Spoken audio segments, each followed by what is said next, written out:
Breaking news ఆంధ్రప్రదేశ్లో private స్కూళ్లకు panchayat పన్నులు తప్పనిసరి.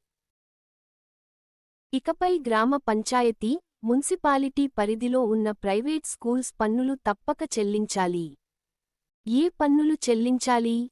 1. House Property Tax, AP. Panchayat Raj act 1994 ప్రకారం ప్రతి భవనానికి తప్పనిసరి. 2. Water and Drainage Tax.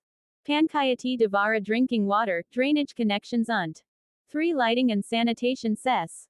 వీధి దీపాలు, చెత్త సేకరణ, శానిటేషన్ ఖర్చుల కోసం. 4. Non-agricultural land assessment NALA.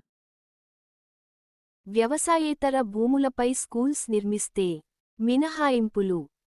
ప్రభుత్వ, జిల్లా పరిషత్ స్కూల్స్కు సాధారణంగా పన్నుల మినహాయింపు ఉంటుంది. కానీ ప్రైవేట్, ఎయిడెడ్ మరియు అన్ఎయిడెడ్ స్కూల్స్కి ఎలాంటి మినహాయింపు లేదు. ఆంధ్రప్రదేశ్లోని అన్ని ప్రైవేట్ స్కూళ్లు తప్పనిసరిగా పంచాయతీ, మున్సిపాలిటీకి house tax, water tax, sanitation tax చెల్లించాలి.